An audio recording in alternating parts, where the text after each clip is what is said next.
That for me is the very essence of living intentionally. We cannot speak of purpose and not live it. We cannot claim to lead and not serve. Purpose demands that we live in a way that impacts others right where we are. And I am sure we can attest to that with this gentleman here. In the book, he gives us a beautiful example in the story of Mlungisi Masego, an ordinary man who chose to use the millions of rands he received in a payout to bring water to his community, not for personal luxury.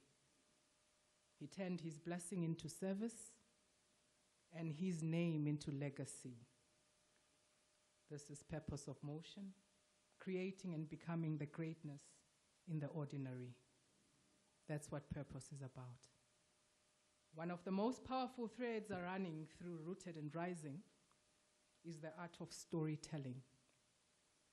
Storytelling, in many ways, is the heartbeat of who we are as Africans.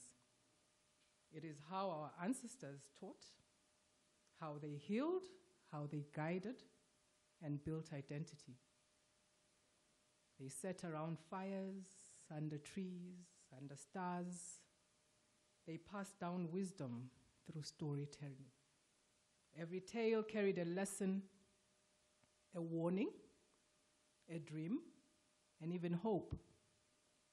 And Thebe continues that sacred tradition. Through his writing, he tells not only his story, but he tells our story. A story of resilience, of purpose, of cultural pride. He reminds us that storytelling is not just an act of expression, it is an act of preservation.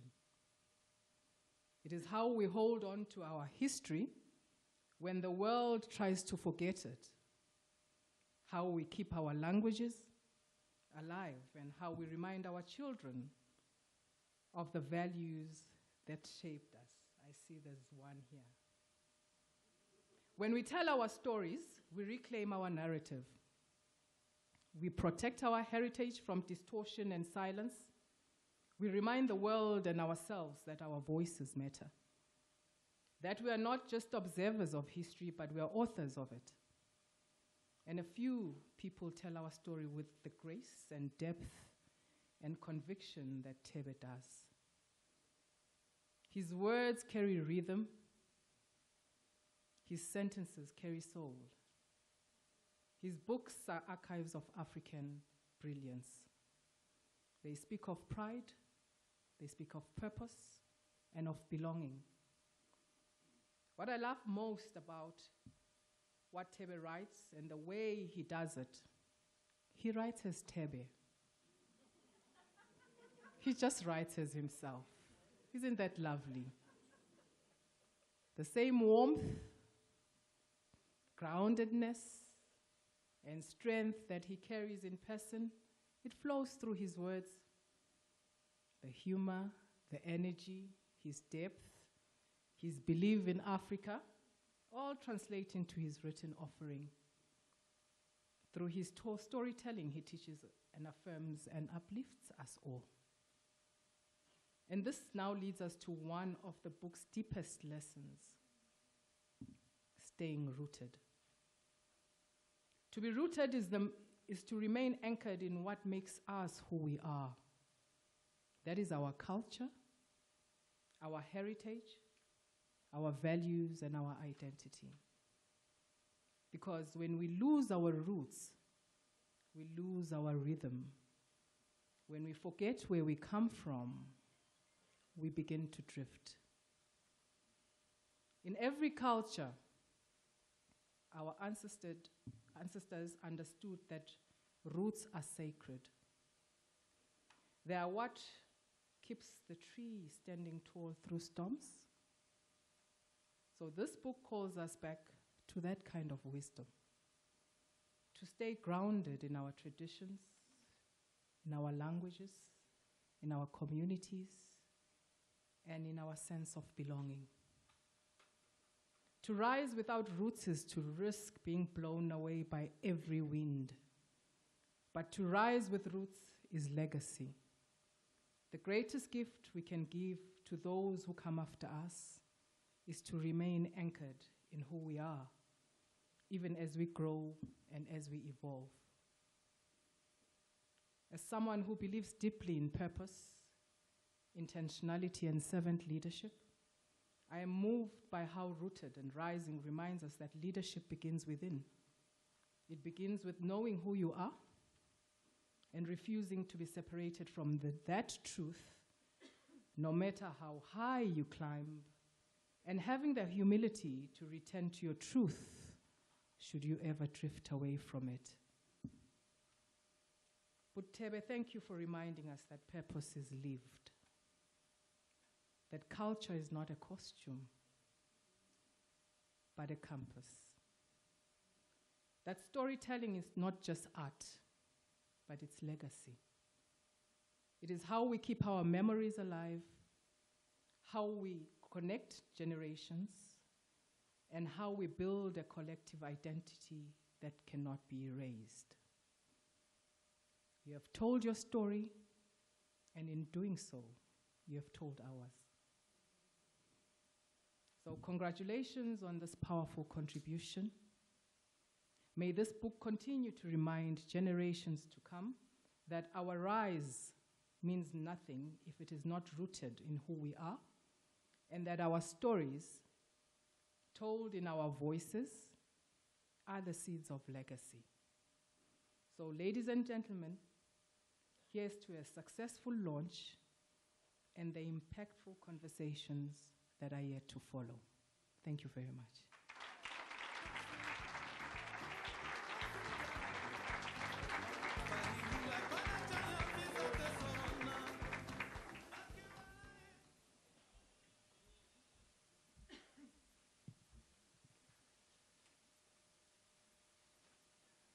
We are really grateful for those words, Your Royal Highness.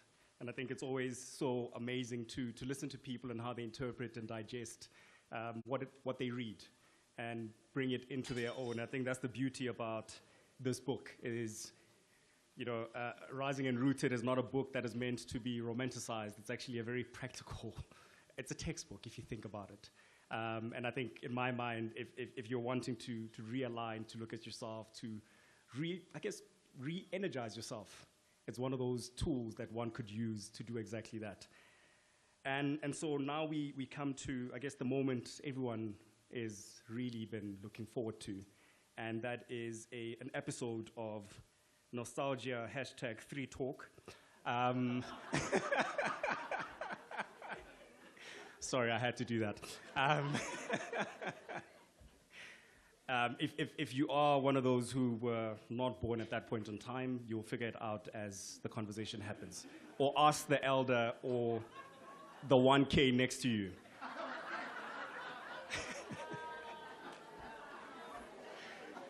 So, ladies and gentlemen, it is truly an honor and a privilege to introduce a woman that I think many of us grew up watching, listening to, and admiring. And so it is with great pleasure that I introduce you to Umama Nolene Malo Sango. I have to do that. I had to do that.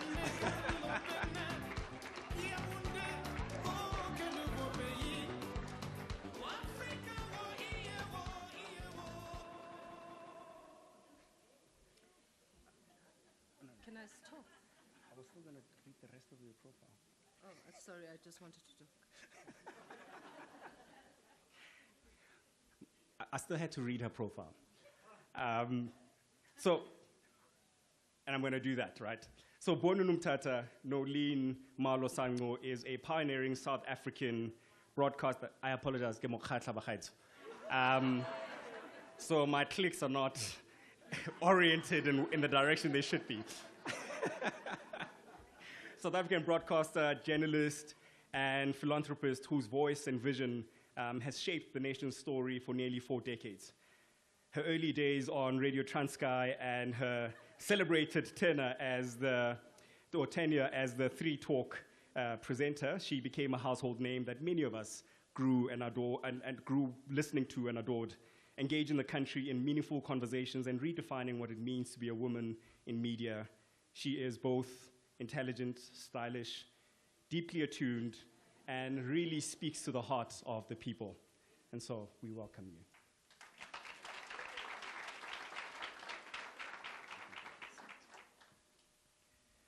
And it now to introduce the man of the moment. He's saying to me, keep it short. I'm not going to read Thebe's profile because I think everyone that is here knows exactly what he's been up to for the past few years of his life. But I think for me, Thebe is really more than just a name in branding. He's a force for change, a voice, a mirror, and a movement through which Africa sees its worth, tells its story, and reclaims its place and space in the world. And so please allow me to invite onto stage Dr. Thebe Ikalafeng.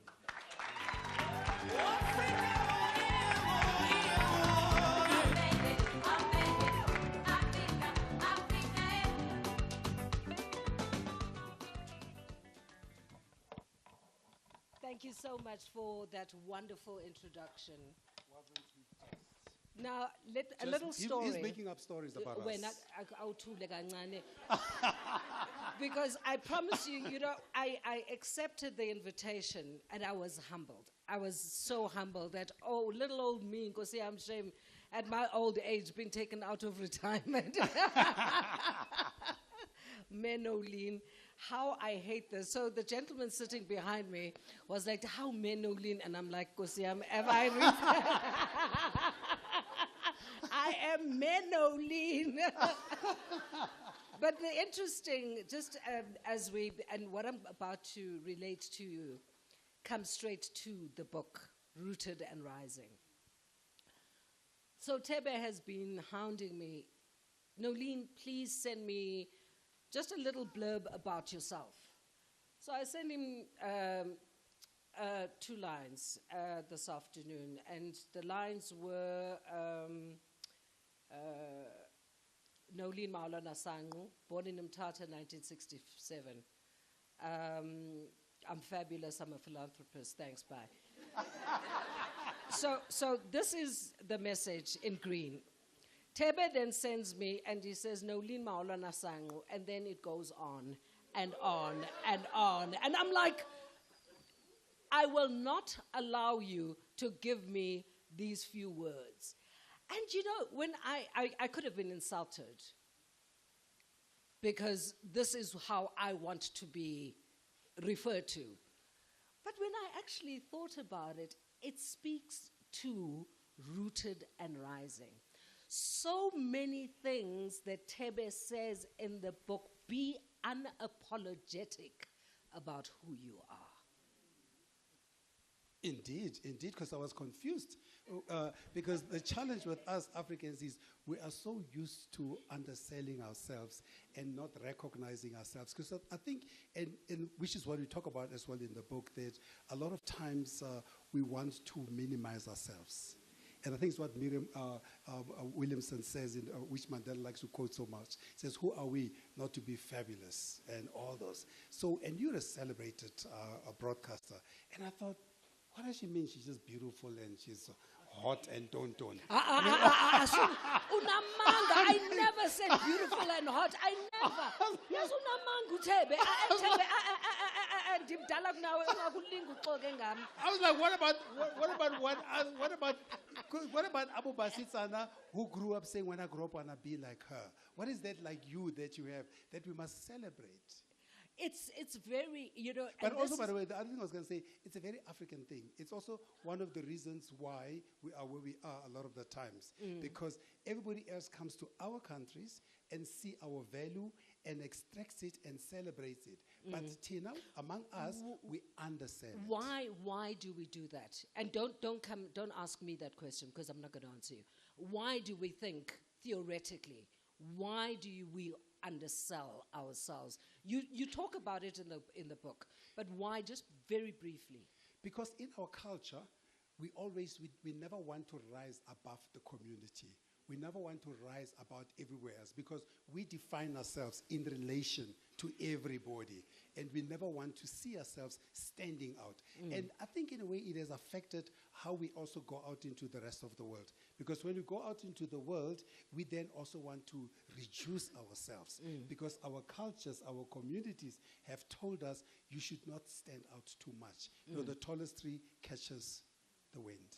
But then, Thebe, when you were in New York and the other... Oh, but that was different.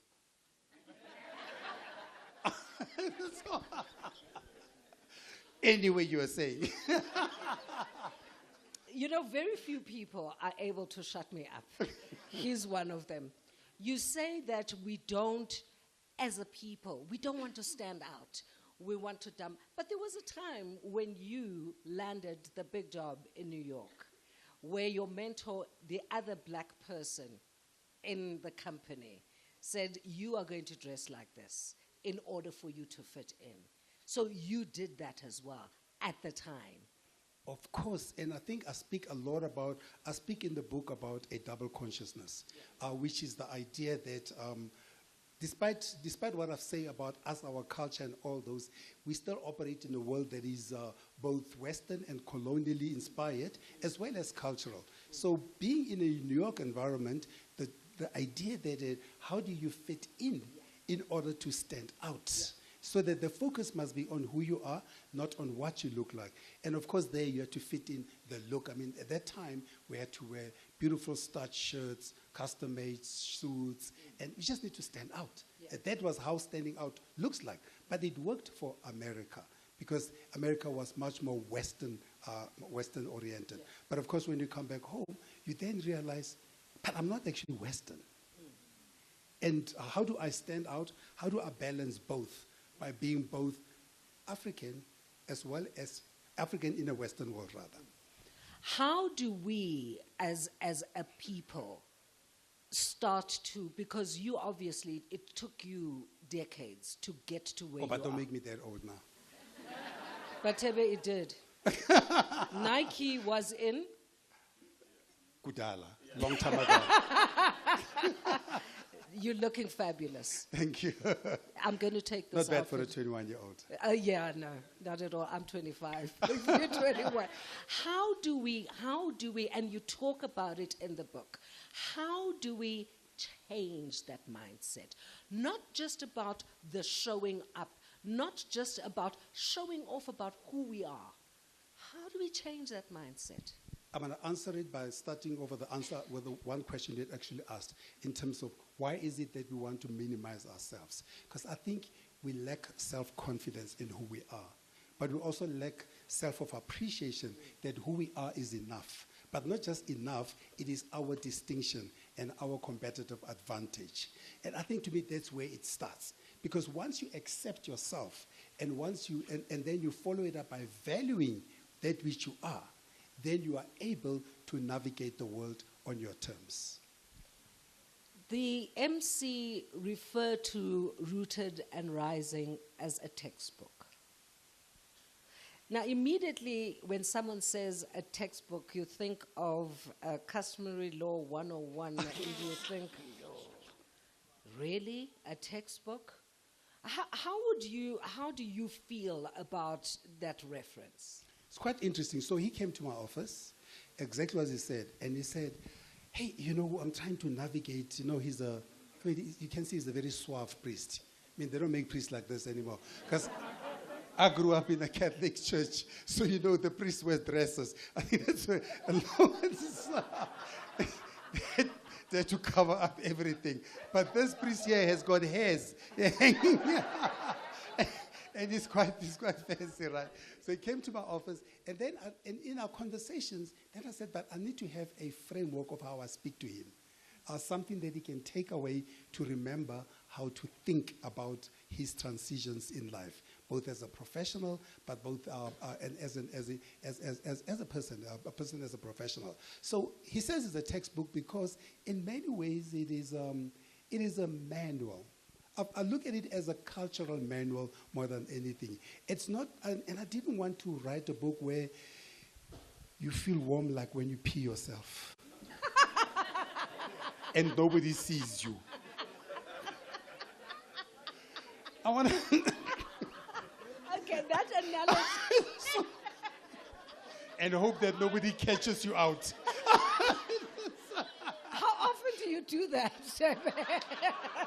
Apparently, it will kick in when I hit 80.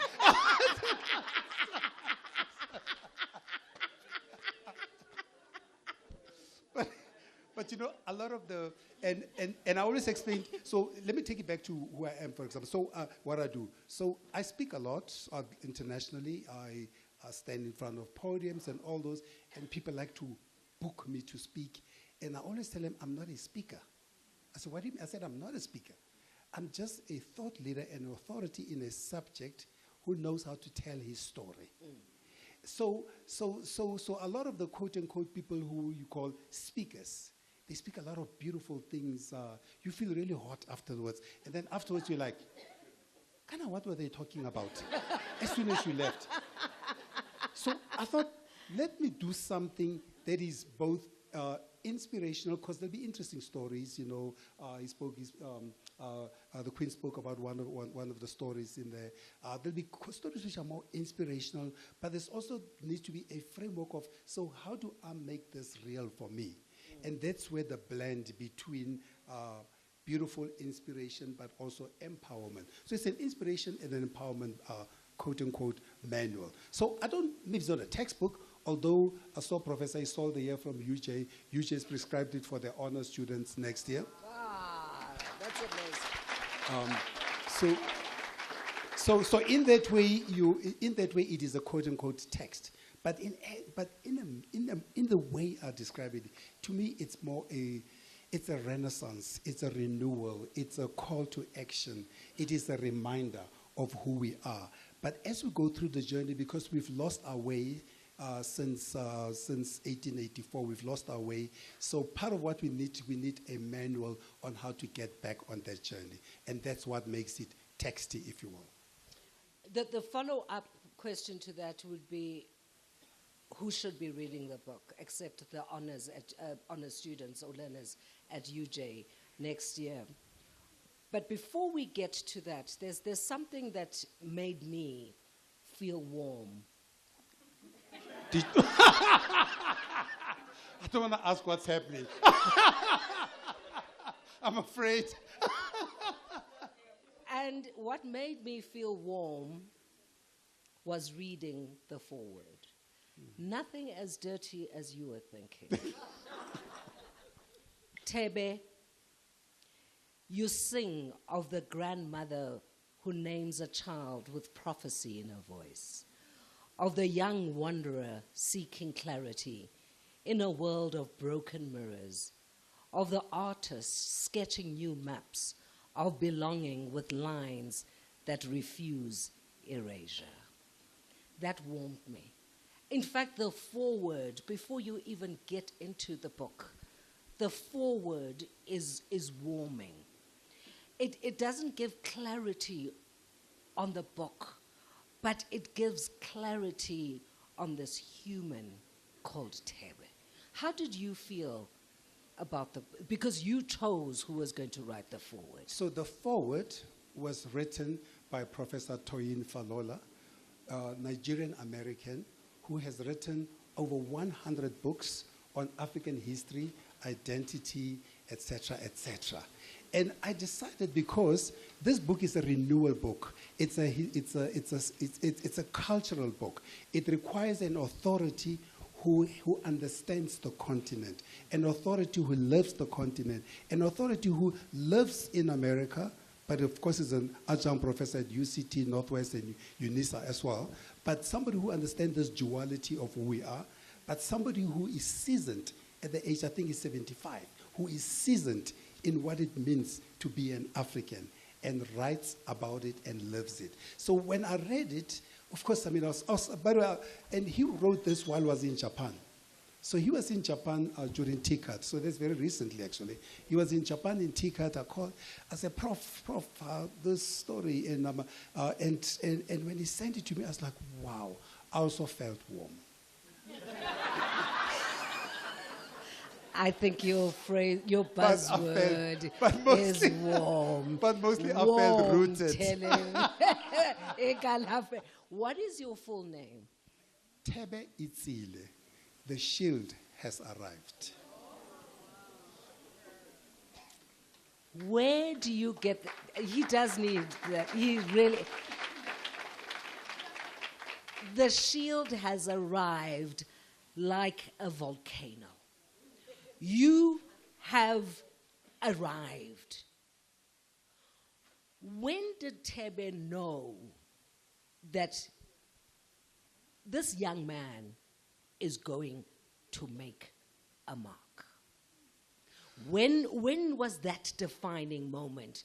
Because I think you do refer to it in the book as a one-liner, but for you, just for us. So, one of the things I write about here is how our names are our destiny.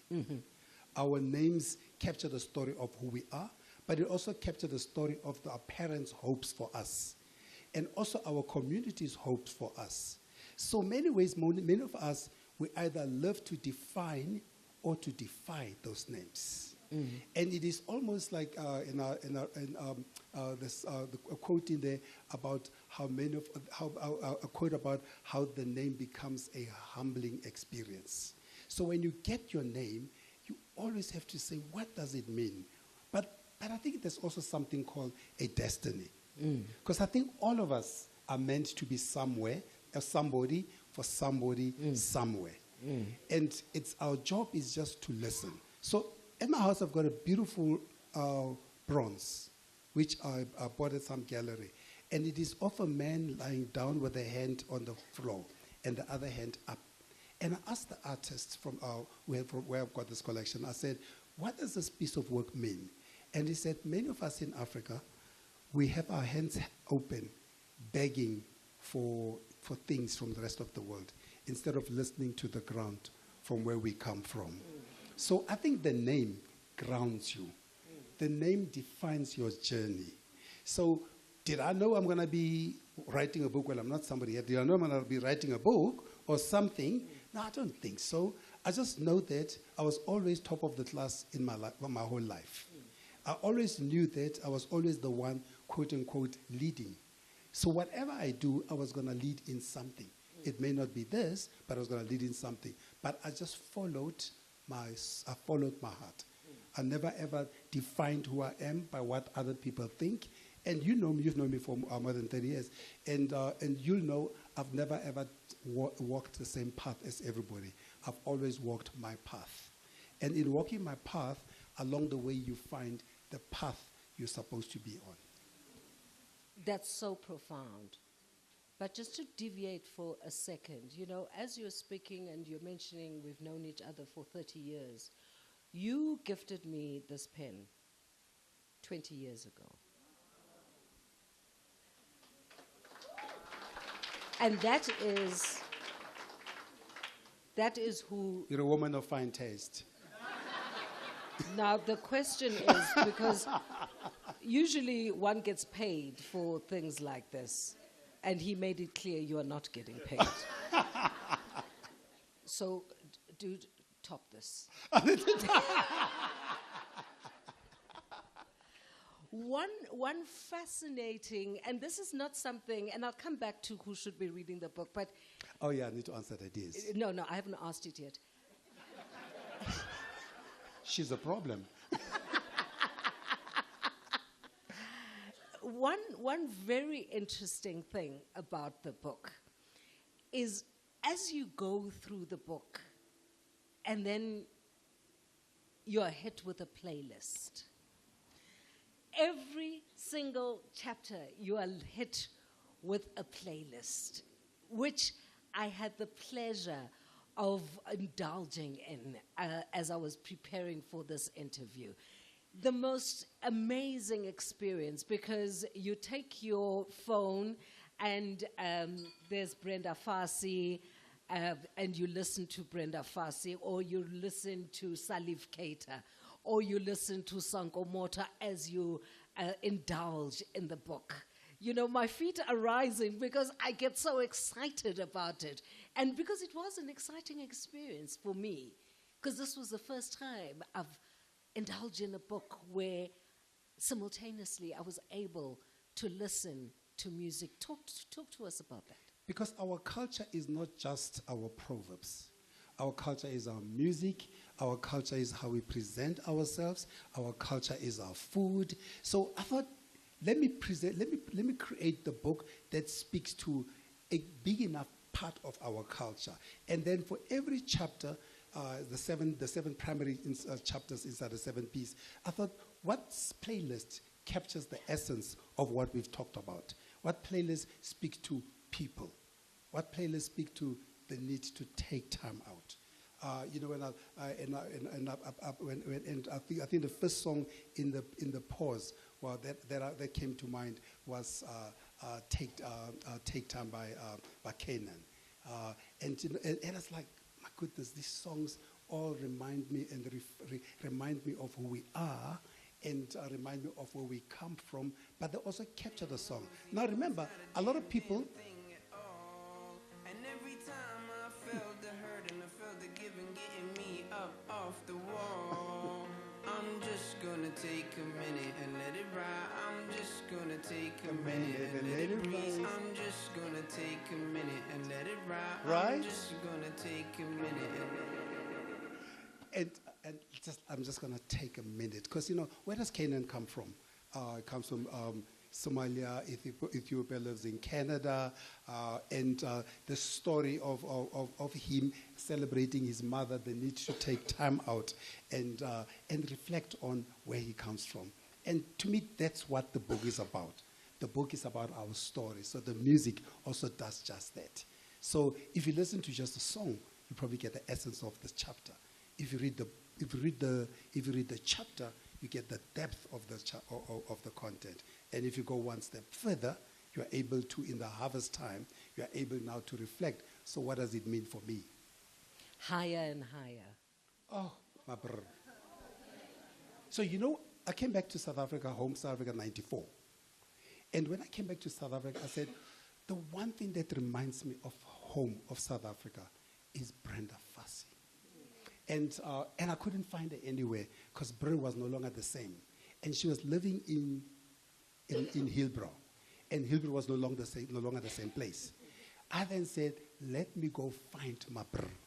And I think, I'm not sure they hear my friends. I said to some of my friends then, I said, I'm going to Dilos shortly. I said, Dilos, let's go to Islam. We are not going to Hillbrow. I said, what do you mean? When I was at Hillbrow, when I left South Africa, Hillbrow was a fine place. I said, what's the fine? He says, it's not the same. Do you know, I found Brenda Fassie, everybody knows she was 1.2 meters tall. I found Brenda on top of the shoulders of a Nigerian guy singing higher and higher. It was a reminder of home. But the song...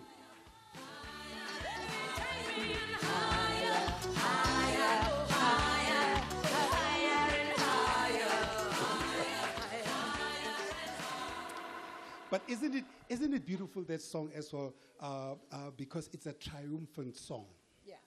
It's a triumphant song. It's about getting things done.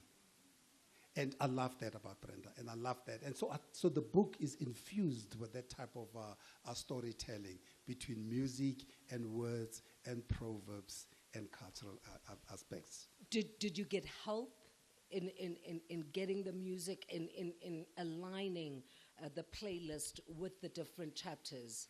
So I called my friend Lebo M, the Grammy Award-winning composer from Lion King. I'm sorry, who's your friend?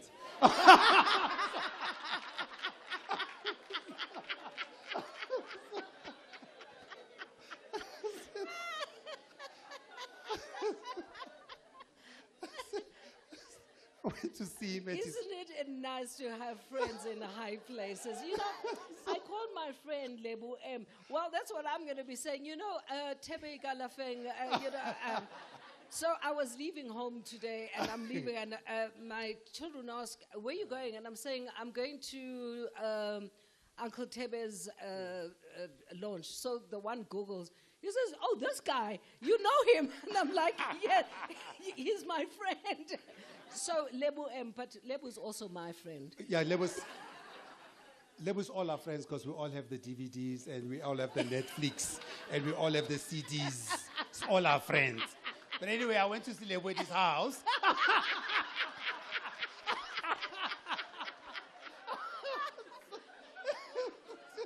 To go through the playlist. I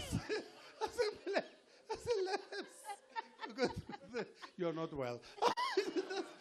To go through the playlist in terms of the songs that I think are appropriate for the different things. And the thing with the playlist as well, it is all African and diaspora. Because it's a mixture, you know, you've got the Peter Tosches of the world, you've got people from North Africa, East Africa, Central Africa.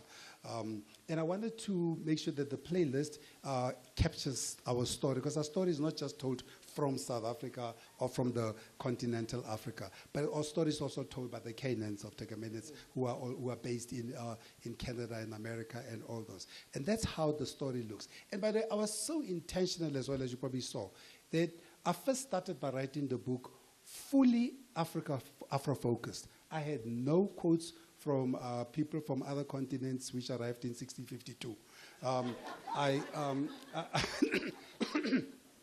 I wrote it fully from an African perspective. Then when I finished, then I was speaking to Kabelo, Reverend Kabelo, and then we're speaking about this dual consciousness, about this idea we come to when it comes. Then I said, you know, I must actually honor that as well, because our culture has evolved.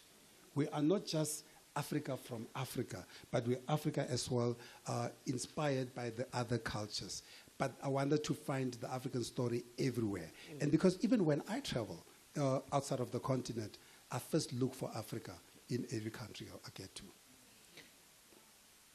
Very profound.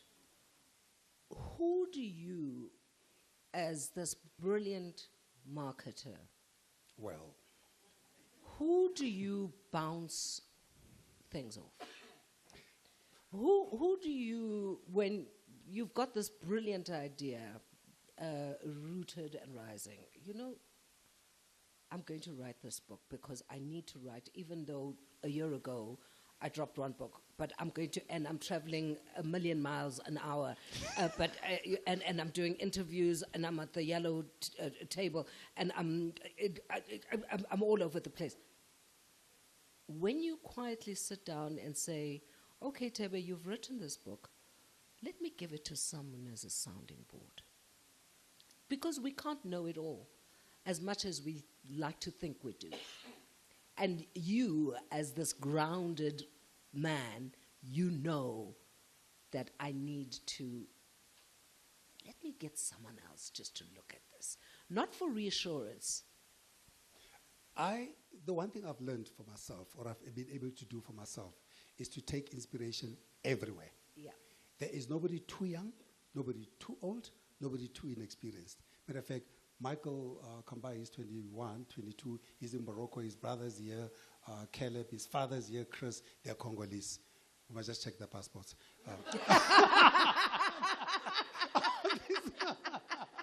The Congolese South African.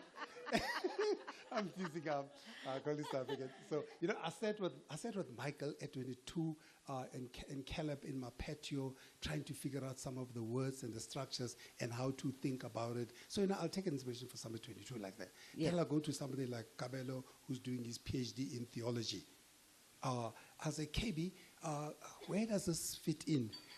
Then I speak to Will, Will has got too many doctorates. He's African American.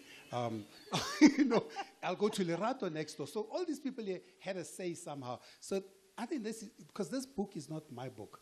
It's a collaborative story, because the story in there is not my story. It is our story. So, but every time, whatever I write, I will ask, whether it's my friend Gina in Kenya, or his husband, Captain Kariuki next door, or, okay, even the little one here. The little one here, Tato. You know, Tato, my godson Tato, Tato Mabuza. So I come to his house the other day. I say, hello, TM. He says, how you doing, TI? I was like,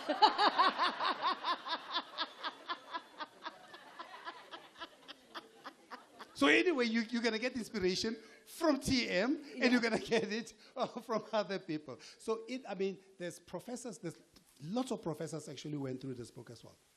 From UJ, from UNISA, Professor Isolde's here, she also went through the book. There's tons of people. I take inspiration everywhere because no one person knows everything. Yeah. But by accessing the knowledge around you, you become better and the product becomes better. The first question, one of the first questions I asked you was, do you agree that it's a textbook, that this book is a textbook or not? But the question is, or rather my observation, is that this is not the kind of book that you are going to be able to read from beginning to end in one sitting. No. Because this my impression. I had to read the book because I needed to do this.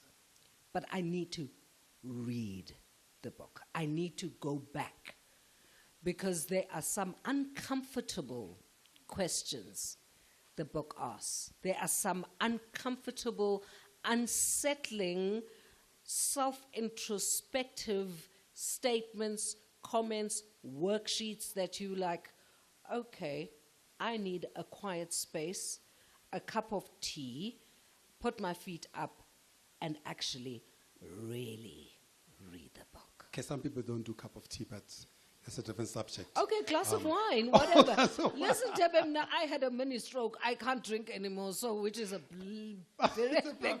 Well, you've never drank alcohol. No, I've never drunk, but my friends do.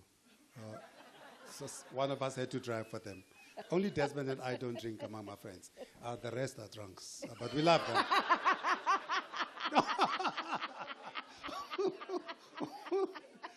But they are responsible drunks.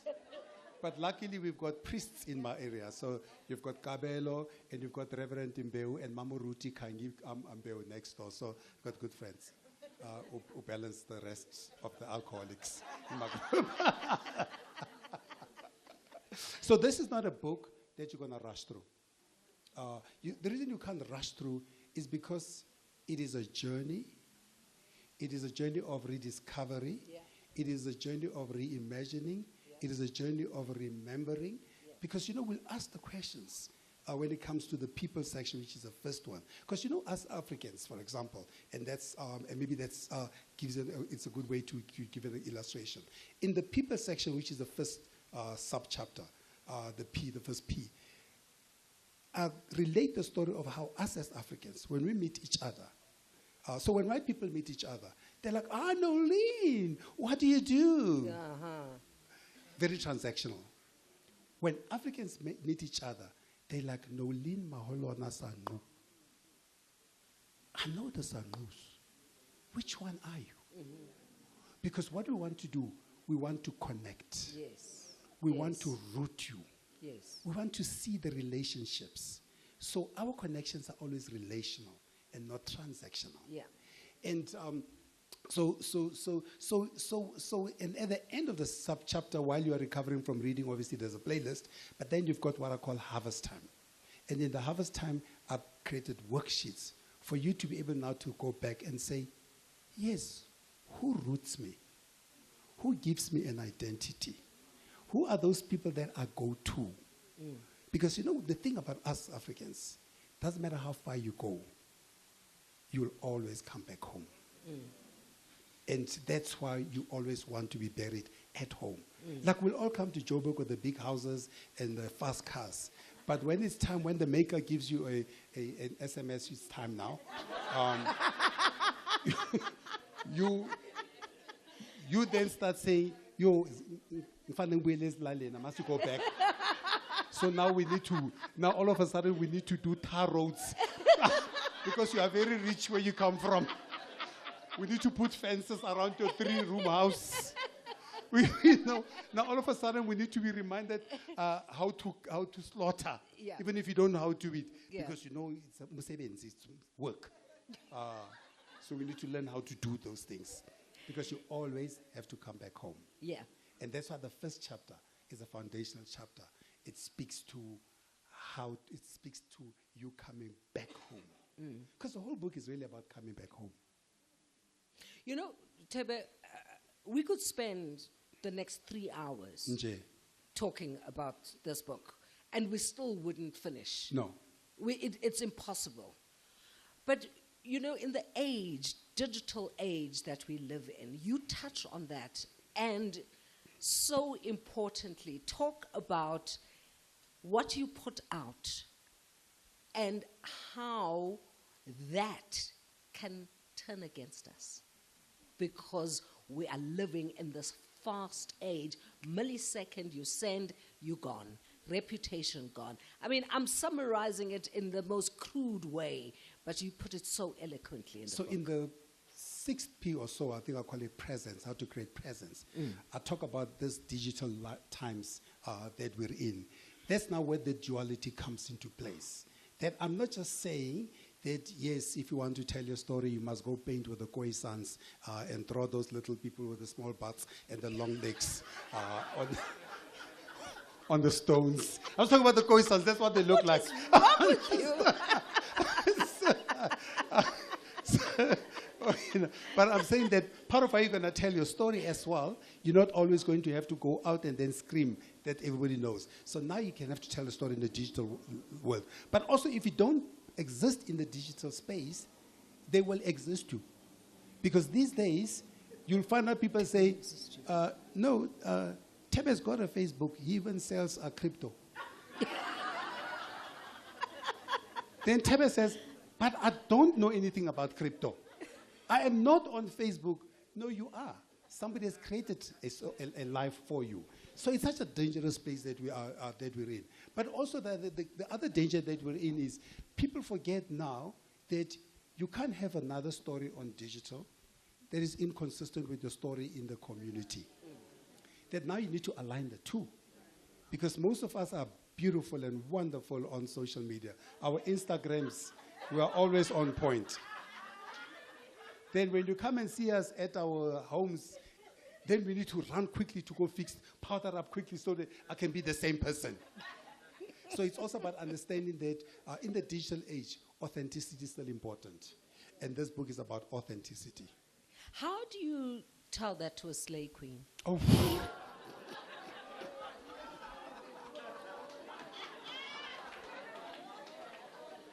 That just came out of my mouth. It was not part of the question. Wait until the blessers are broke. Then they'll have to come back. So you don't have to say much. They just have to go broke, or Mokhosi just has to shoot himself.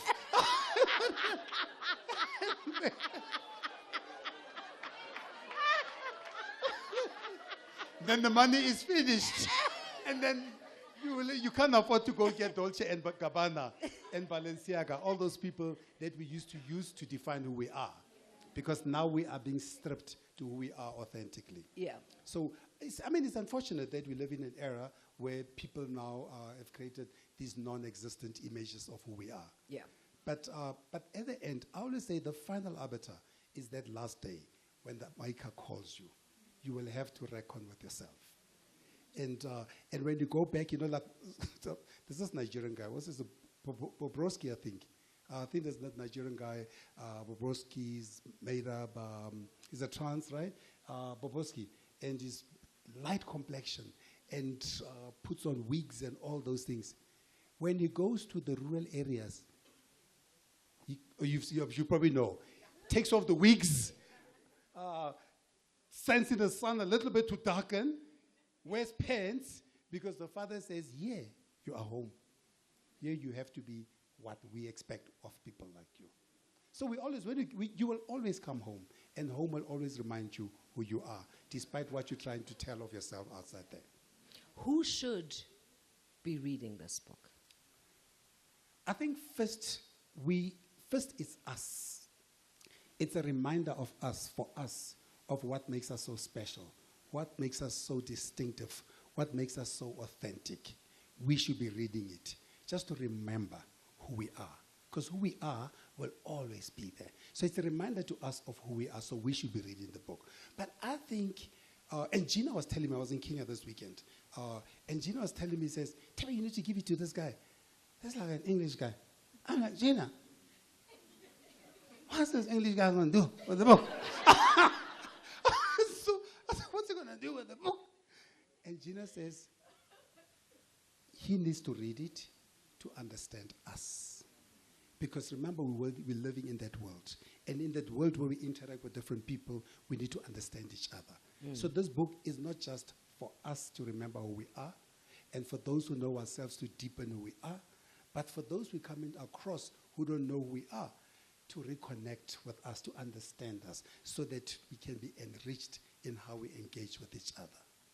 As we wind down, in the conclusion, for too long we've been conditioned to explain, justify, or downplay our Africanness as though it was something to be excused. But to be unapologetically African is not a fault. Do you know the beautiful thing in the conclusion which I deal with a couple of examples that we know. For example, the Afrikaans people. I think the Afrikaans people are probably the most progressive people in South Africa.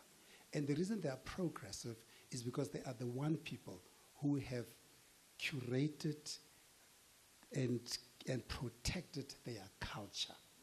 And they have deepened it. They've started academia, university, they've started multiple industries, and they speak their language, and they are the only people in this country who can go from crash to PhD speaking their language.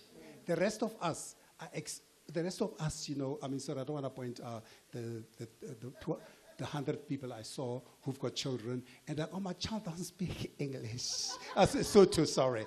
Just have to speak English. Then I remind them, I said, but how did you grow up? Because we grew up speaking the other language. And English was just the bonus. So what did Ghana, and hopefully it's correct, but I saw something that Ghana has now legislated that all primary education will be first in the indigenous language. Just like how we grew up. The fact that I can speak English like a black person, or like my friend Barry Maluleke is here. Barry is my only Tsonga friend. I don't know any other Tsongas. And Barry speaks English in Tsonga because he learned English in Tsonga.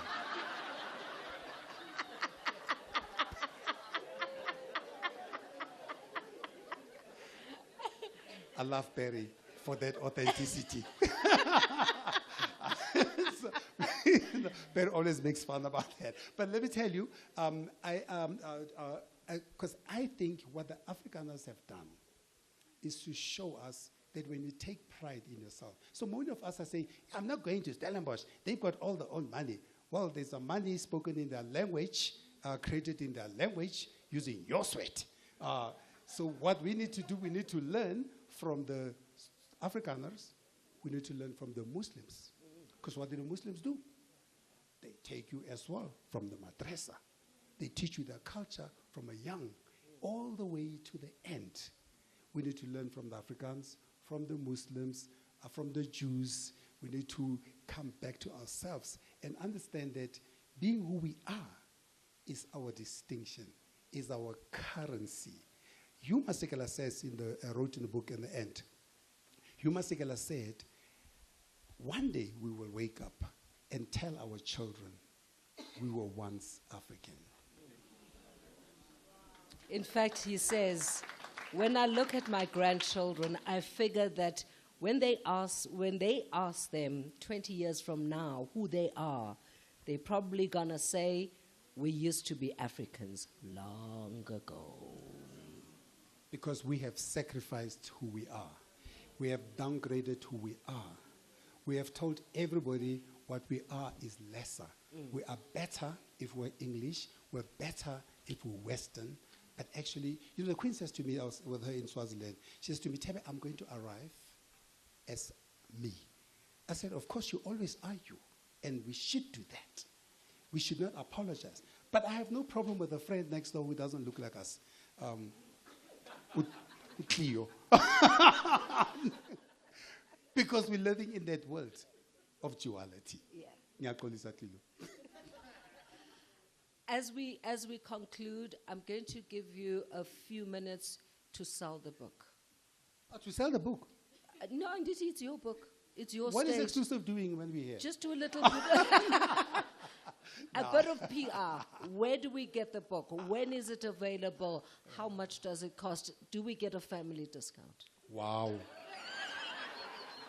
Do you know, black people, when they go to Louis Vuitton, Balenciaga, and they're given the full price, they're like, what do you mean, is this all? But when they go to Madlamini, who spends all night coming up with that dress and making little margin on it, they now take away the margin from Madlamini. So Madlamini is working for nothing. There's no family discount.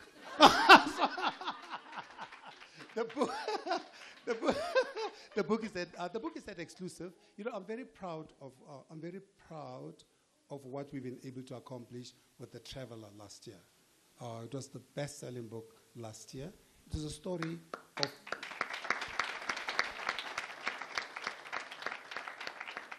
it was maybe told through my story, my journey, but it is our story, and a reminder that if you want to understand ourselves, we need to leave where we are and travel and see how the other side looks like. This book, by the end of this week, it will be #1 in this country. Yeah. Thebe, it's been an honor and a privilege. Thank you very much for inviting me to do this. I thoroughly enjoyed reading the book. I thoroughly enjoyed being with you in conversation with you. Thank you very much. Thank you.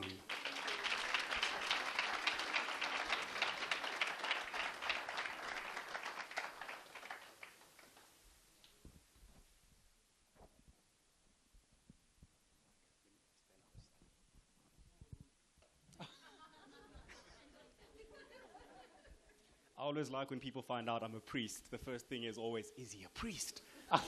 But yeah, nonetheless, I think this was really an amazing moment and an opportunity just to listen, to reflect, and Gyalabogamma. Maholwana sangu. Maholo Maholwana sangu. nasangu. Just, yeah, there we go. I will be practicing. I'll send a voice note. So in a conversation with Thebe, I said to him, maybe we should open the floor to some questions if people have any. But if you don't, I'm more than happy for us to just let it be. So we were indifferent on the number. He said 5, I said 10. But let's start with the first one and see how it goes. There is definitely a question at the back. Sis Nose. Do we have a roaming mic? There we My go. favorite nose. Has everybody bought After the Fire? Because you're not allowed out of here if you don't buy After the Fire. Nose has written an incredible book. I've seen this woman in many capitals in the continent because that's what makes her such an incredible facilitator of conversations around the continent. Oh, thank you, my big brother. My name is Nozipho Shabalala. It's such a privilege that I get to ask a question to my big brother. I think there's just two things on my mind, Thebe. The first one is builds on a comment that you made, that culture evolves.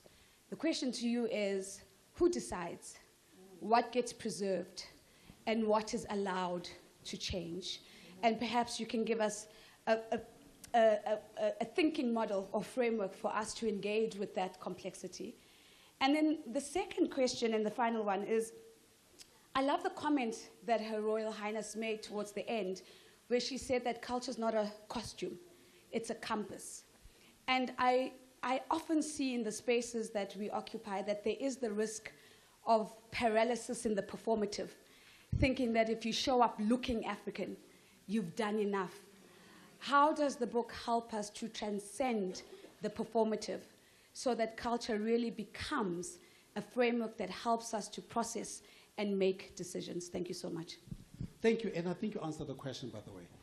Because in the book, I write about how this is about moving from performance to purpose. This is about moving to being, from becoming to being.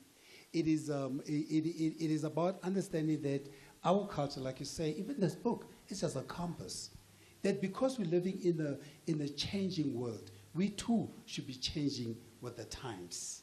But in changing with the times, we should be firm on what grounds us, what roots us, so that the things that change. You know, I think I can't remember the gentleman who says, when it comes to matters of character, probably also would have said culture, we must be firm. But when it comes to style, we should move with the wind. So it is about understanding what are the fundamentals of what grounds us, who we are. That cannot change, and that should ground us. What should change is how we deliver on that. I mean, where's my young man named after a star? Upi, Kuza, Sia. She's hiding. Sia. Where's Sia Kuza? Sia was here just now, dressed in full Xhosa. And Nomahlubis Mamanu Gupi. She was also here, dressed in full Xhosa, the authentic way. I'm also dressed in Xhosa. But an evolved Xhosa. So the essence of who we are is still here. But in matters of style, I have moved with the wind. But in matters of culture, I have deepened my roots and be confident in who we are.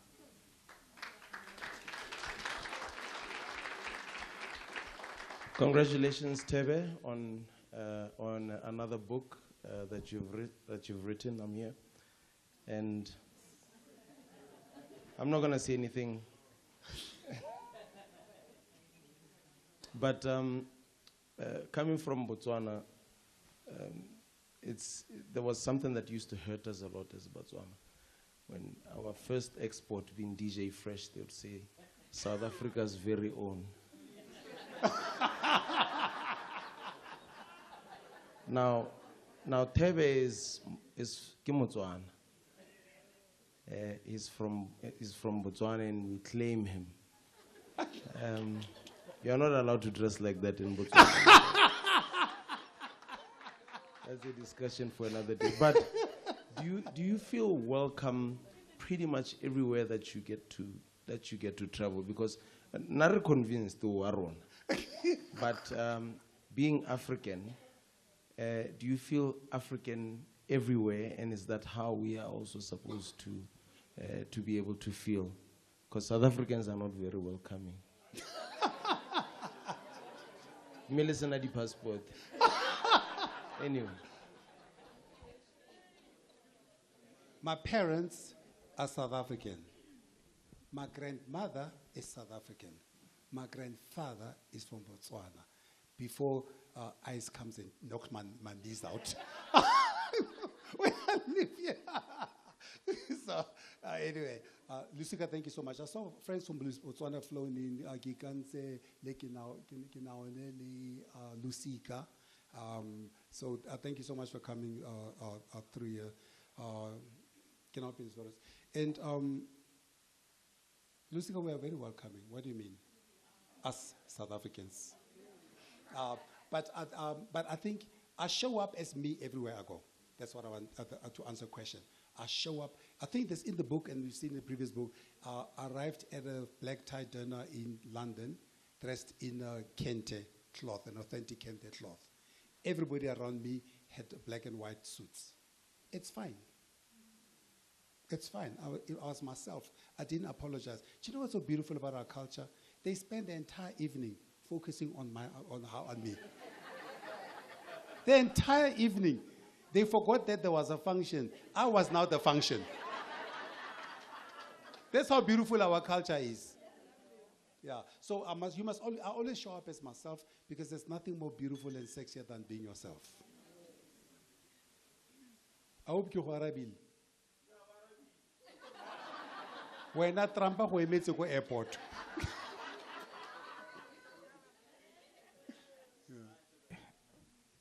Okay.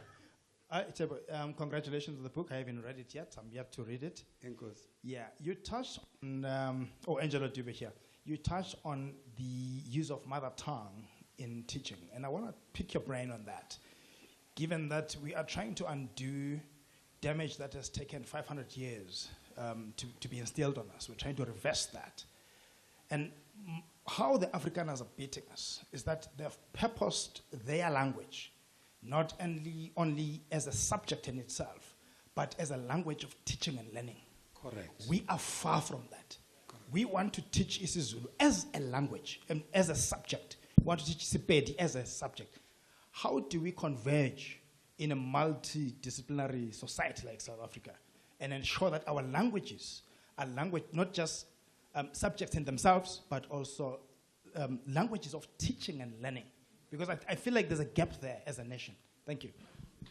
Thank you so much, Professor Thebe from UNISA. There's lots of professors here today. Some of my friends are very learned. So I was just saying, Jay, please, folks, choose wisely.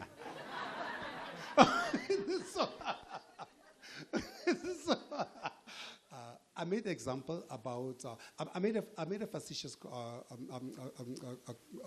comment. I was just teasing about Barry. But what Barry said was fundamental, so true. Let's give apartheid one credit. We don't have to give them for everything. They taught us in our languages. They taught us English in Setswana. It's another subject for another day to reconcile the two. But they taught us English in Setswana, mathematics in Setswana. Because Ngugi wa Thiong'o once said that the best way for you to internalize anything is through your mother tongue. And that's what they're trying to do in Ghana by saying that we need to teach people in their mother tongue for them to be able to understand and internalize. They said they'll catch English on the way. They'll get Italian on the way. They'll get it. When they go to Italy, they'll meet Italian. And when they meet King Charles, I don't like him. When they meet Prince William or somebody, whoever one of those, they'll catch English on the way. So I think the way to do it is first we get rid of the system that we have. Second, we get rid of the leadership we have. Third, we then bring in the people who are visionary, who put the country first and not themselves first. Until then, yeah.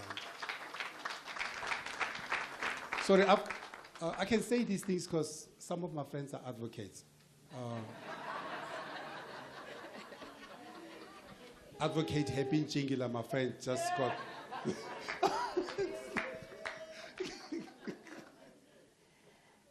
Right. Hi, Thebe. Congratulations. Very enriching evening. It has been so far, enriching conversations.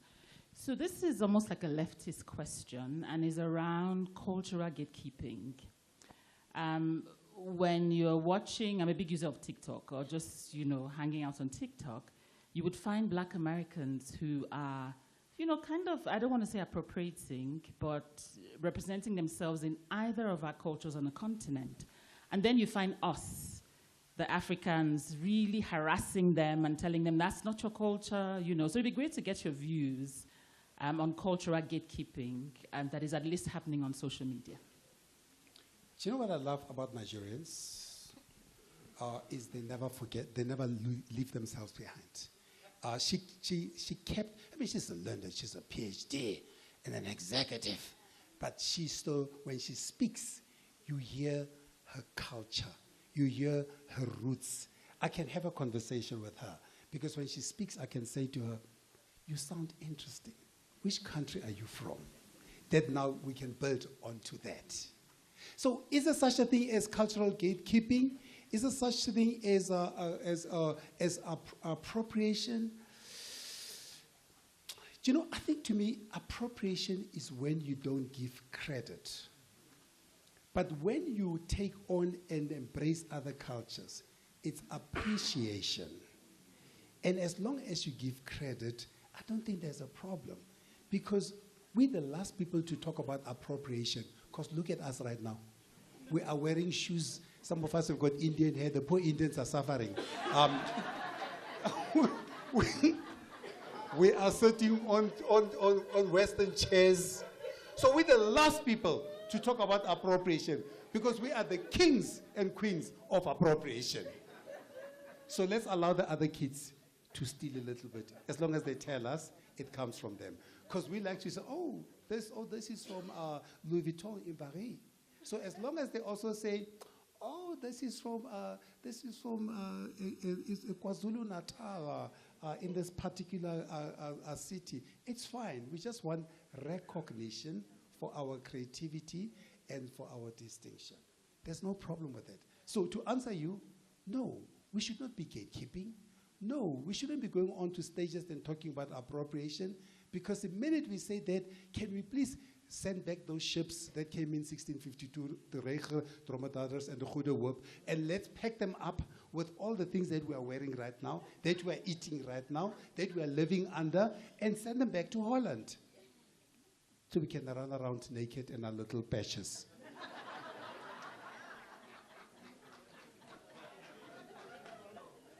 Sawubona Thebe, ngibingelele bonke abantu abakhona. Enkosi ngilele. Manje yini engenzeka ukuthi le ncwadi ibhalwe ngelimi lezi ezifana nalezi ngisikhulumayo. Uma ukuthi ufuna uyibhala ngesizulu cha ungathuma mina.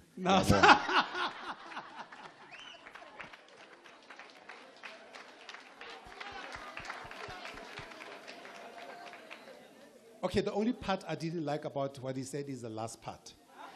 Because the last time I heard Tumamina, we were all excited. We thought this country is going somewhere. That's the only part I didn't like. But the rest of the parts, for the 150 who didn't hear, he says, when are you going to write this? Why didn't you, and when are you going to write this in our language? And should you want to write this in isiZulu, send me. And you know, Ngugi wa Thiong'o, I think 72 or 77, was arrested because he decided to write only in his Kigui language. And he says, because when you express yourself in your language, you get the nuances right. Now, the problem is this, in this country, I think, and I may be wrong, AmaZulu, AmaXhosa, Tsongas, and Vendas, and maybe Andrebele, are probably the few people who speak their languages well, who return to their languages constantly. The rest of us, we can't even finish a sentence in our languages. Colonization has done a good job on the rest of us. The truth of the matter is, I should have written it in Setswana, or Sixhosa, or Sepedi. But as soon as I write it in that, are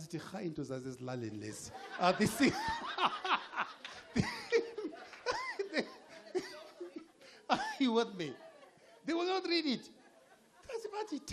Where's the translation?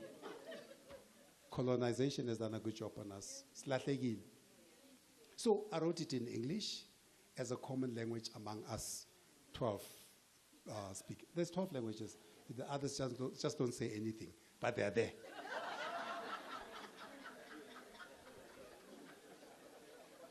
We're done.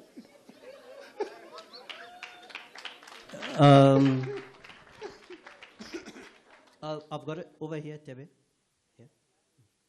Hi, I don't have a question. I have a comment. Sorry. Oh, sorry. I'm from Namibia. You can see as the evening progresses, the accent starts changing. I'm from Namibia. Thebe and I have been friends forever. But what I want to do is I just want to make a comment as a so-called foreigner in your country. Let's address the elephant in the room. Immediately after South Africa's liberation, we were all proud to be South Africans, even as Namibians, because you were representing the best in what the continent has to offer, right? You can take the Football World Cup. It was not a South African World Cup. It was an African World Cup. SAA, the brand promise, you know what it is? They were an African airline. Now, the reason why I'm giving you these examples is that somehow, somewhere down the line, you as South Africans have lost the way.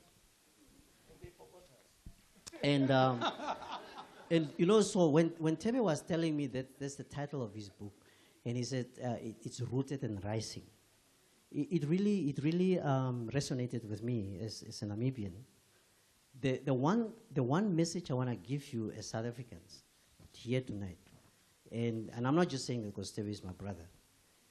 You need to be proud of that man and the work that he's doing on this continent, right? Because what I like about Thebe, and I think one of our sisters here said it here, what I like about Thebe is not about form. It's not about the beautiful African outfits. It's about substance. So when Thebe stands up and says, I'm going to visit each and every African country, he means it. When Thebe is in Namibia, when he comes, let me just give you an example. When we are together in Namibia, he becomes Namibian. I've been with him to other African countries. He becomes that Kenyan. He becomes that Tanzanian. Do you know why? Because he believes in Africa. So for us, it becomes very worrying when the messages we are getting from South Africa, that you are uprooting other Africans, saying, yeah, they are taking up our hospitals, our jobs. What happened? What happened to that speech by Thabo Mbeki? When he said, he didn't say I'm South African. He said, I'm African. I just want to leave you with that message. So, thank you. So part of what I write about is also the meaning of our names. So there's a name here on page 36, Ngumbilemo Muta Wamkweta. It translates, I will fight my own battles. That's Lazarus' name. So Lazarus, we just spoke now. Okay, Lazarus is the one that came with the ship. But the one that his mother gave him is Ngumbilemo Muta Wamkweto, and I will fight my own battles. I think it's such a beautiful name, a combination of name and the story, because we as Africans, we need to fight our own battles. And we shouldn't delegate who we are or relegate who we are to other people to fight for us. So thank you, Lars, for that, because we are all Africans, of course. Lerato. I think, hi, it's Leo. Mine is a continuation of... So I knew Leo when he had a six-pack. So we're talking now 30 years. I'm trying to get one, but I'm sure I'll get there.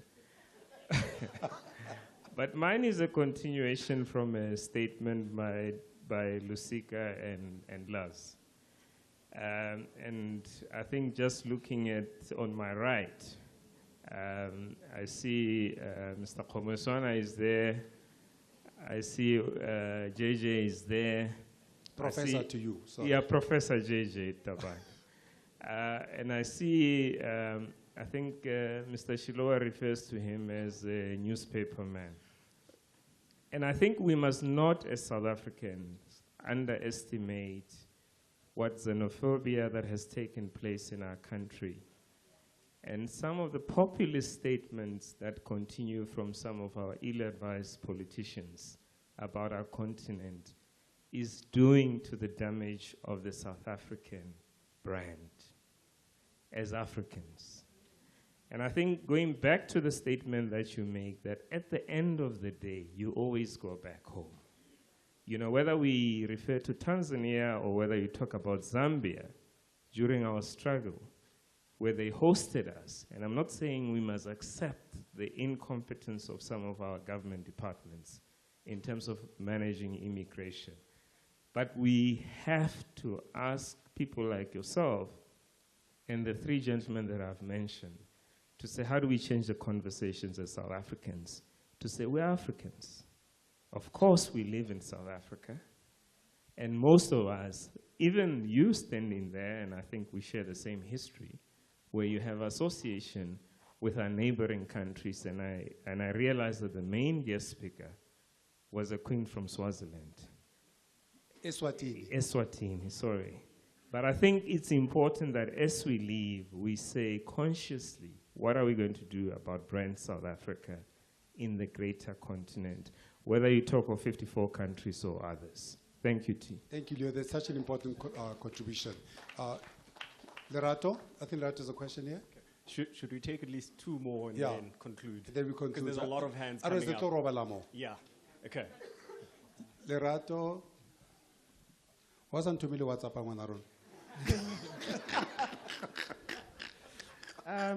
Thank you, and Thebe, congratulations. Thank you, Lerato. Thank you so much for your contributions as well. She read this book, Disrupted, as she was in holiday in Lesotho. She just walked, just across. And, and spent the whole day reading through it. And she came back like a teacher with circles and red marks. How Lerato, see me after class.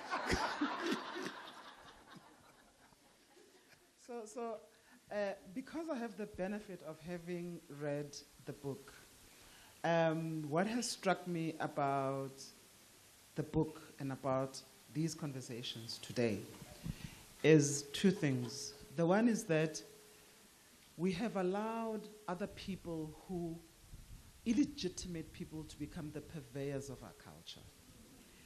And they're illegitimate in that they actually they misconstrue, they miscommunicate, they miss everything about who we are as Africans. And I think we have ourselves to blame.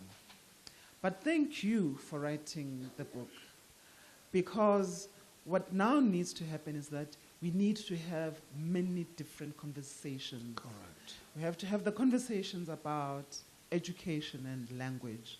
We have to have the conversations about fashion and brands. We have to have the conversation about branding South Africa or rebranding ourselves or reclaiming the South African brand, as it were. So where are we going to have those conversations, and who is going to lead in the generation of those conversations?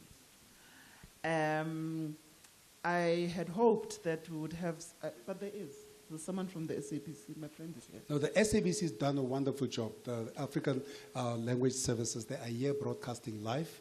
They're taking pictures. Those who want to be famous, who need content, just smile as you're passing. It's radio. But there's also SABC TV. Yeah?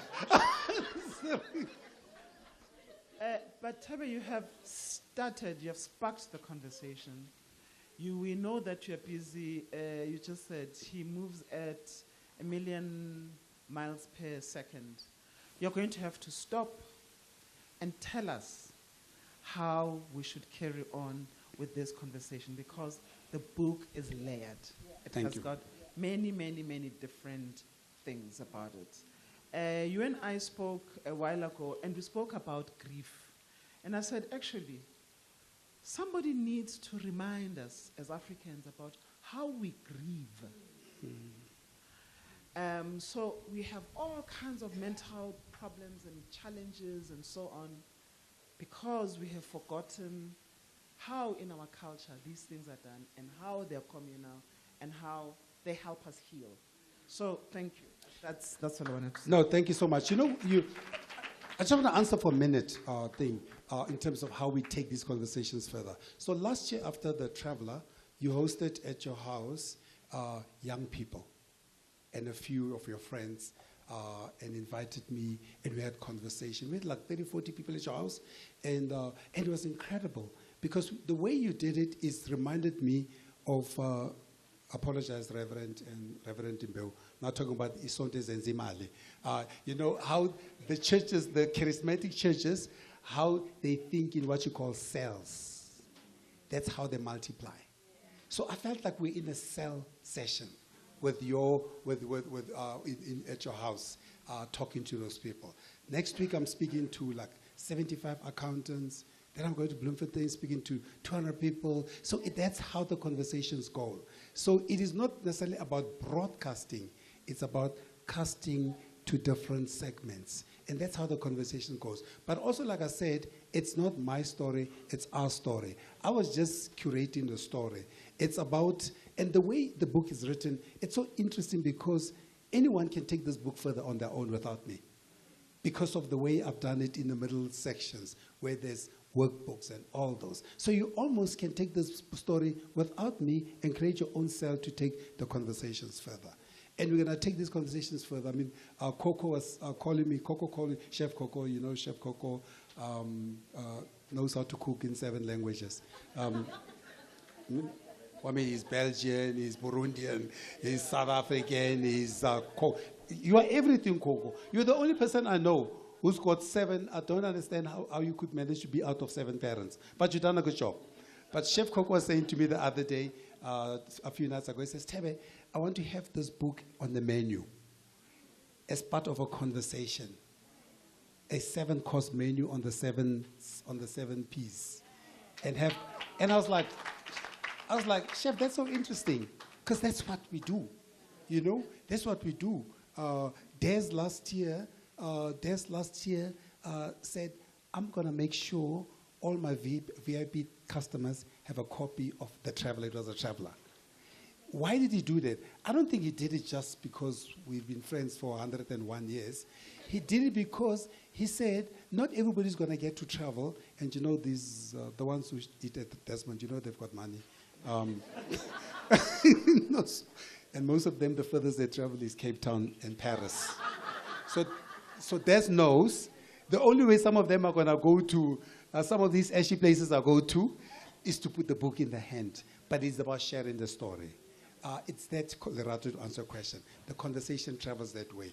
It is that book you give to your child, that cell we had at your house, that meal over this, and that's how the book story. That lecture at UJ where the kids are going to get the book to study. That's how we're going to take the conversation further. We need to, by the way, if you go to universities, 3/4 of what they prescribe was written by dead people. And us, the alive people, they're like, yeah, but we can't put a book by Thebe, they know him.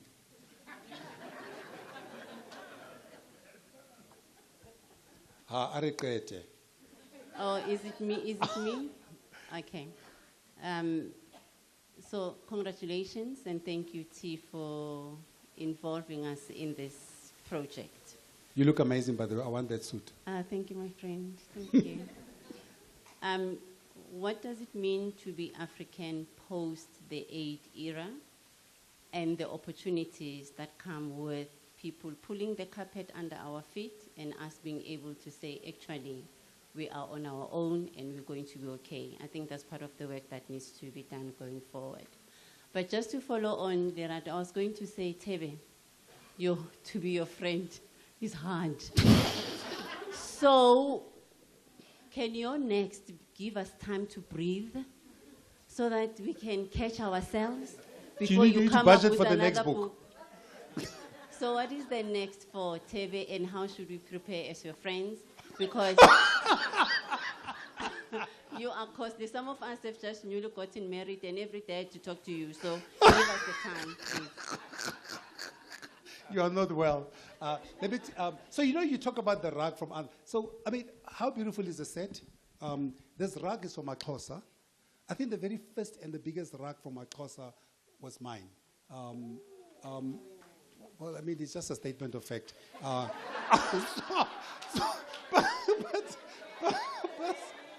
But I mean, look where they are. Look where they are now.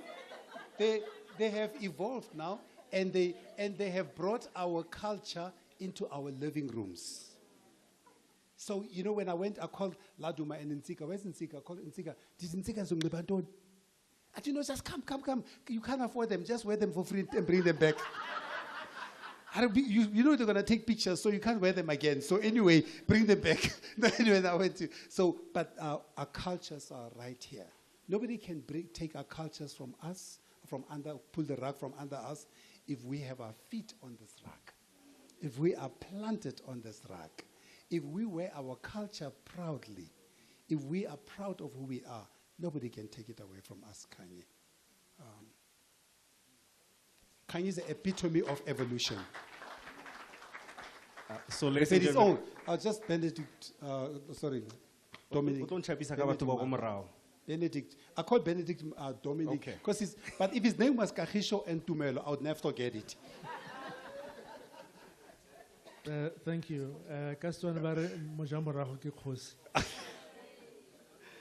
So, Thebe, I think one of the conversations that you and I had was around the commonality that we have as African brothers and sisters and the core ethos of belonging which is supposed to bind us.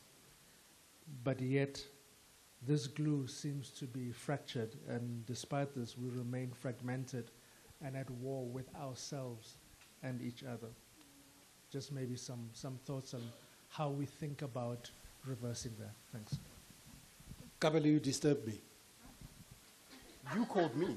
No, I didn't. You said how you talk about the commonality of what makes us Africans, and you said something about how to reverse that. What? Oh, yeah.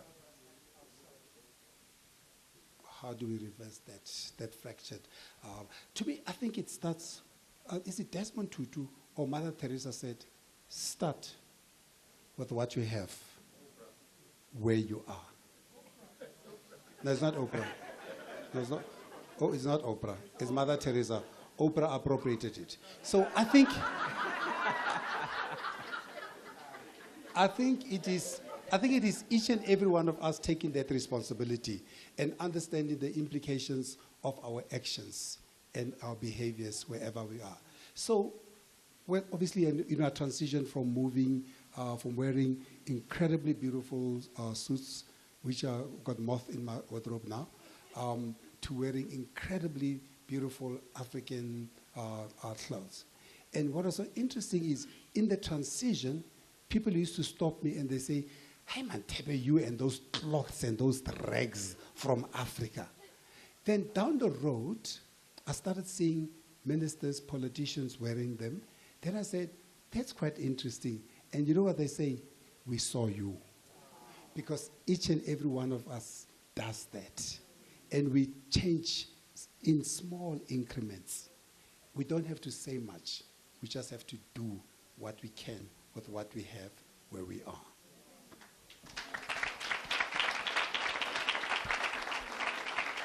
And so that brings us to the end of the Q&A session. And yeah, I think we're really appreciative of all the questions and the reflections that people brought forward. And my argument is always the conversation continues, and it doesn't remain here. And so if you still have more questions for Thebe, please call him for lunch, take him for coffee, book him somewhere, and continue to engage. But before we wrap up this part, I believe there is an announcement that Thebe would like to make. No, we are not Oprah. There are no books under the table. They are exclusive books. No. I think one of the things, so for the last 15 years, I've been doing this Brand Africa research, the study, and which is also part of how this book came across. And part of the outcome of that is only 20% of what we admire as Africans come from Africa. So in other words, 80% of the brands that we choose are not from Africa. So how do we fix that? So first I started Africa Brand Leadership Academy. And I said, perhaps I can do a bit of helping to train. But I thought the one big thing I could do, the one most transformative thing I could do is what I'm going to do now, or what I am doing now.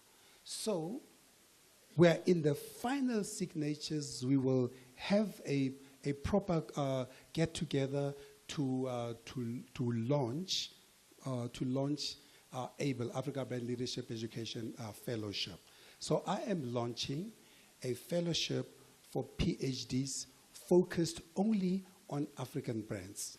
And to put my mouth where my money is, or whatever, and to put, it's, when that parliamentarians made mistake, you didn't correct her. So to put my money where my mouth is, so I then put down 1.5 million to start the scholarship. And then the University of Johannesburg and the University of South Africa and Vega University match it. And then other partners like Liberty put in another 750. So just to start, we're going to launch this over 5 million rand scholarship for PhDs in South Africa.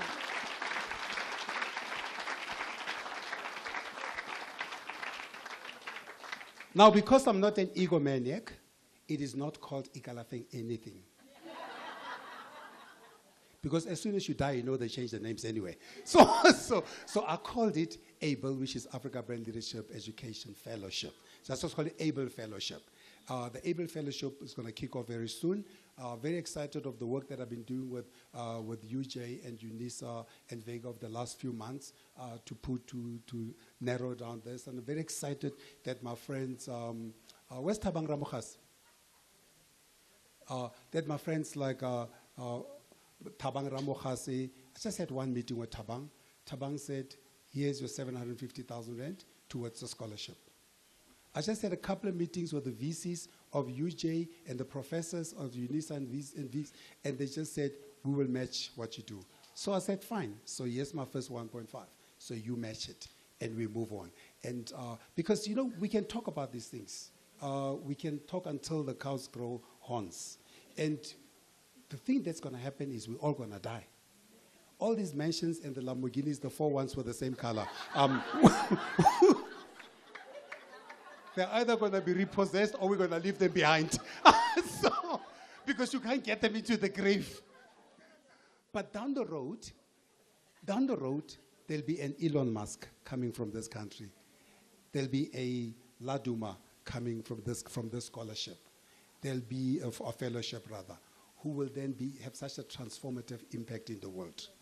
So it is not the number of people we are going to get out. It is the quality of the people that we're going to get out. So, and every year, I'm also announcing a prize for the best PhD in Africa-focused brand leadership.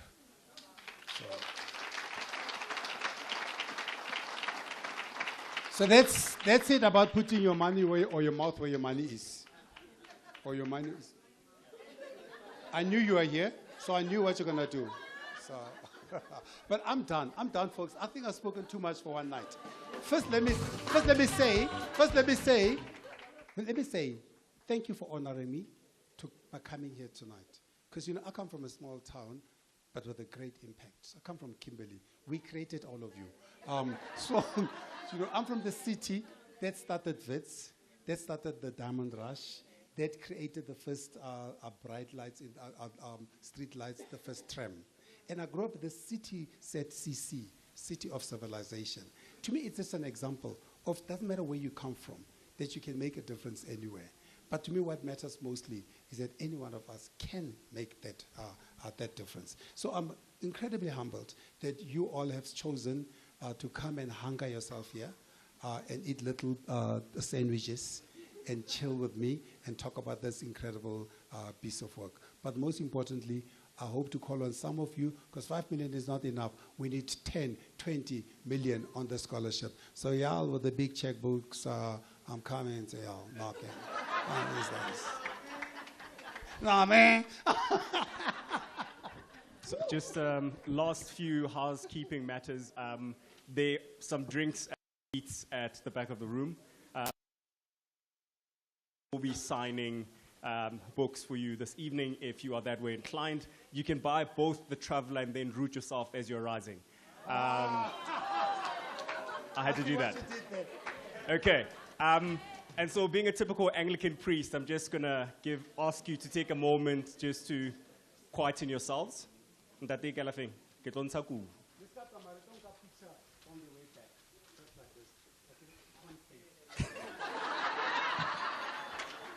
Okay.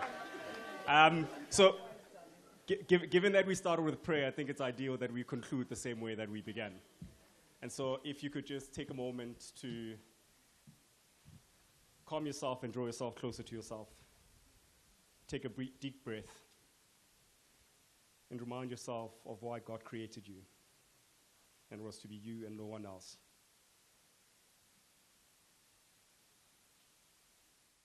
And so, Lord God, we thank you for this moment to chat, to reflect, to think, and to deepen ourselves in the mystery and the story that you've invited us to be part of. We ask that you continue to work in and through Thebe and many of us who continue to do your work and minister to those who are not equally as privileged or advantaged. We ask you to keep our minds and hearts focused on the things that really do matter. And most importantly, we ask you to reinvigorate the spirit of humanity amongst us and to remind us that for us to be where we are, to be able to listen to these conversations and to have them, someone had to sacrifice themselves. And so invite us to that sacrifice, invite us to rooting ourselves, but invite us into fellowship, into building, and to think positively about what it means to truly be human in the 21st century. In your name we pray. Amen.